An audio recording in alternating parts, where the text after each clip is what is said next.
There's a growing interest and fascination involving the topic of Antarctica that far exceeds its astounding landscapes and beauty. And the saying that space is the final frontier, well, that's true, but not quite yet, because let's not forget that we still don't know what's underneath Antarctica's nearly 5.5 million square miles of ice, or 14 million square kilometers, which is more than a mile thick on average and even exceeds 3 miles in thickness in certain places.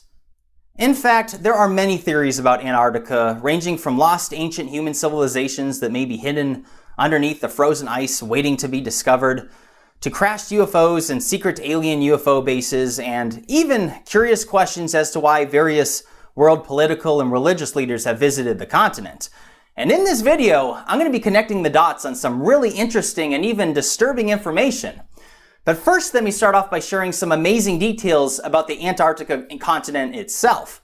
For example, Antarctica is the 5th largest continent, and it's approximately the size of the United States and Mexico combined. And it has an incredible water volume of ice on top of it, which equates to approximately 6.4 million cubic miles of water volume based on the most recent and precise estimates. And in fact, if this ice was to melt, it would raise global sea levels by approximately 190 feet or 58 meters. Antarctica is also considered a desert for the fact that it receives less than 2 inches or 51 millimeters of rainfall every year. And the continent underneath the ice is covered with mountain chains. In fact, the highest mountain is Mount Vinson, which is approximately 16,000 feet or almost 5,000 meters above sea level. And something absolutely incredible that's hidden underneath the ice is a massive trench formed by a glacier that's deeper than the Grand Canyon. It's 1.9 miles deep and more than 15.5 miles across. And in comparison, the Grand Canyon is just over a mile deep, or 1.8 kilometers. Another incredible fact is that it's the site of a massive crater that's believed to be tied to the worst mass extinction event ever. This crater is 2.5 times the size of the Chicxulub crater in Mexico that's believed to be the site where the asteroid had wiped out the dinosaurs.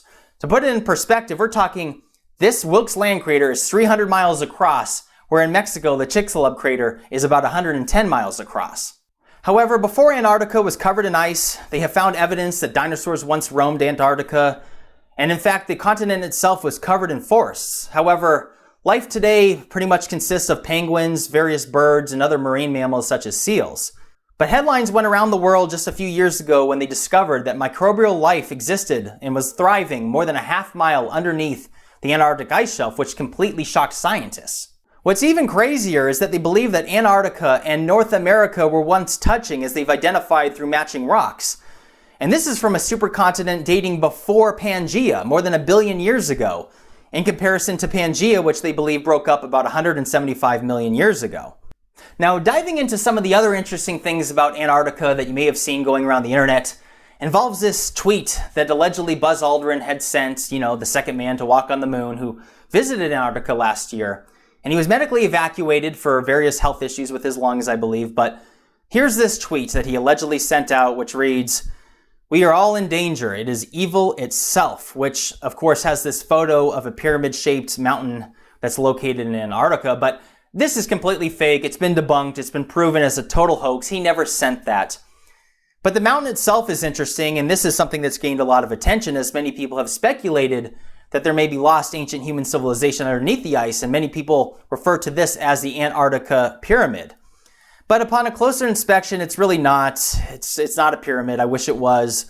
It's clearly carved out of glaciers. But something that's worth looking at more closely, if you compare it to the Great Pyramid of Giza, which has 8 sides, most people are not aware of that, and it's only noticeable from the air during dusk and dawn during the spring and autumn equinoxes.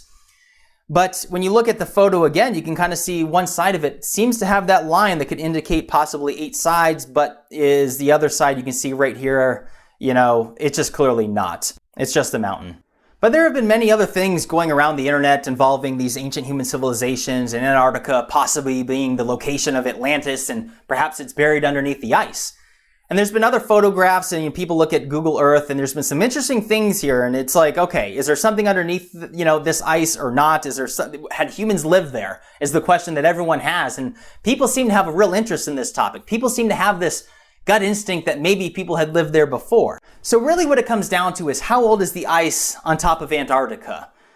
Scientific researchers have recently said that it's 20 million years older than they had ever thought, and the ice first started forming approximately 45 million years ago and becoming the Antarctica we see today about 34 million years ago. But, when we talk about pole shifts, and I'm going to make a video on this entirely, and so in short, when we're talking about a geomagnetic pole shift, which of course the world is overdue by a few 100,000 years.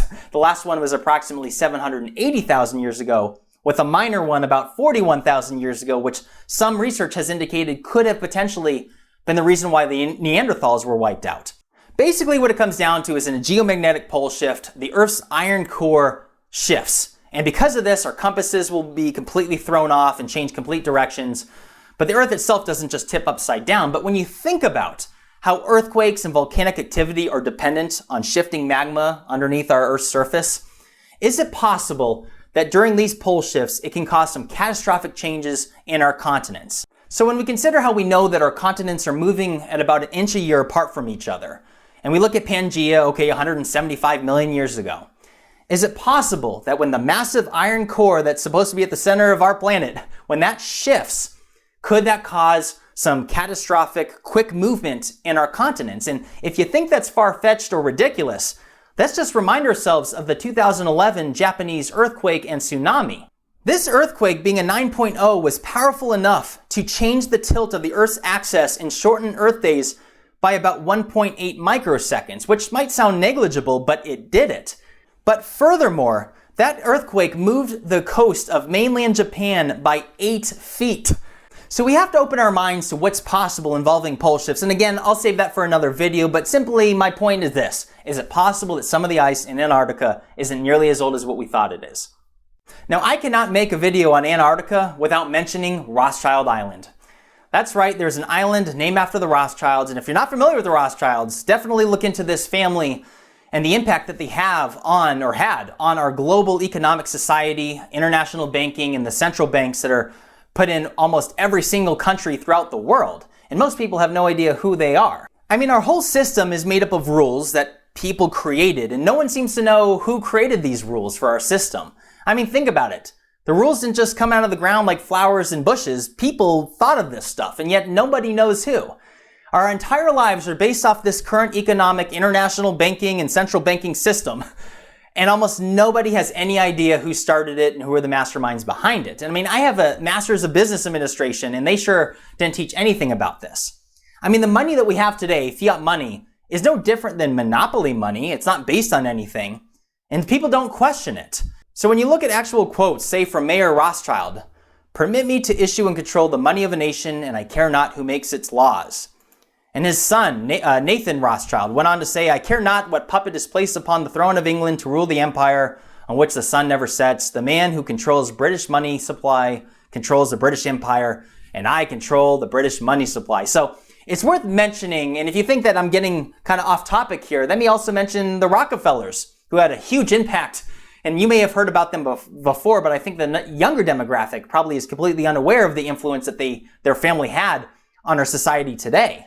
And it just so happens that once you look at it, the Rockefeller Mountains, named after John D. Rockefeller. And if you're curious, go ahead and read this quote that John D. Rockefeller said himself. Press pause so you can have time to read it. But let me keep going for the sake of brevity. And by the way, there are so many different theories and conspiracies out there involving the Rothschilds. So leave a comment if you have any insight on this stuff. It's very taboo, it seems like, to mention these people. But I thought it was worth mentioning because some geographical land features in Antarctica are named after them. So, well, there's that. Now, other interesting things that you may have heard about Antarctica, there's been various conspiracies involving secret Nazi alien bases and UFOs, but in my research, I think that most of this stuff is just made up. Again, I don't pretend to have all the answers. If you have insight and information, please leave a comment and share it with all of us. But what I can tell you is that Hitler had established a base called New Swabia. He wanted to set up a whaling station because their economy was dependent on a lot of it for soap and other things. And so look into that. I'm just not so sure that it involves aliens or anything else. But, and again, I'm somebody that does believe that aliens are actively visiting Earth, so take it for what it's worth. But something that is absolutely real is something that's referred to as Operation Paperclip. And this is not a conspiracy. You can read about this on CIA.gov. And this was secret for a very long time. I don't remember what year. I'd have to double check when this was declassified. But more than 1,600 Nazi scientists after World War II were taken to the United States and given jobs with the government. And the Russians received who knows how many others, Nazi scientists. Many people don't know this because, well, they don't teach it in school. But one of these scientists was Wernher von Braun, who was an SS scientist, and you can see him here and look at the people that he frequented with. You might recognize someone up there in the front. And he went on to become a major player in NASA, a director, and actually the creator and architect of the Saturn V rocket, which sent astronauts to the moon. This guy was a big deal, and for many years people had no idea that he worked at a factory in, I believe, Berlin, where the slowest Jewish worker was hung outside of this factory. And he worked there. And the Simon Wiesenthal Center said that if he was still alive today, he would be charged as a Nazi war criminal. And most people have no idea that this is the guy that created the Saturn V rocket for us to go to the moon. And if you're wondering, by the way, how this ties to Antarctica, well, Wernher von Braun and top NASA management went to Antarctica in the 60s in preparation for the Apollo missions. And without a doubt, the reason for the Cold War in the first place, as well as the reason why it never turned into a war, is because of Operation Paperclip.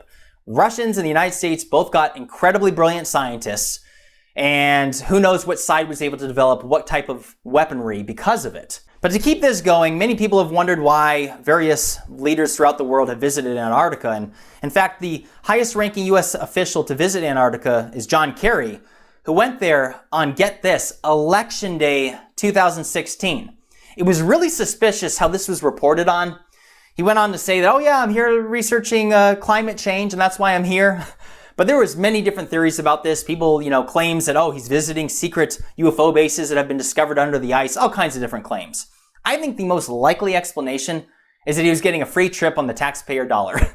He traveled all over the world, I think more than any other official ever had. He loves to travel, and I think that really what it comes down to is that's why he was there.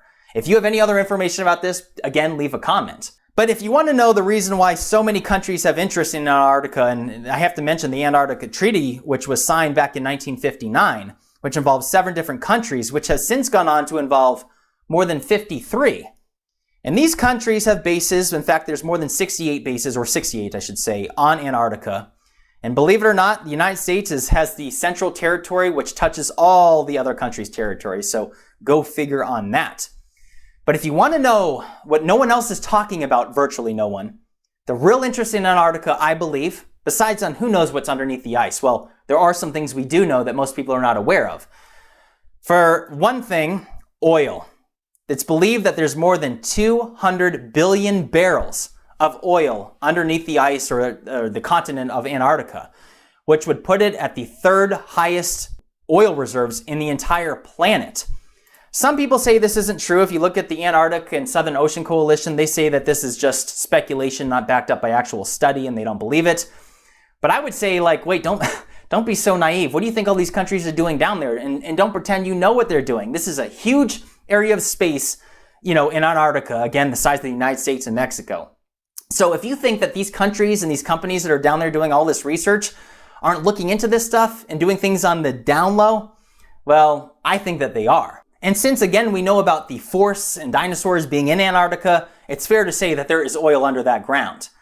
But even more significant, or as significant, I should say, is the fact that they've established that there are, quote, huge deposits, amounts of diamonds located in Antarctica.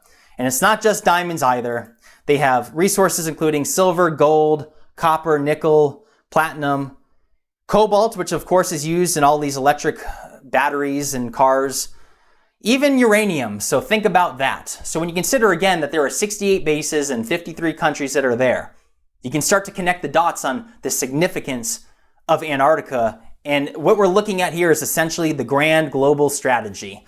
All of these countries are knowing that someday that ice is going to melt. It might not be in our lifetimes, but you know what?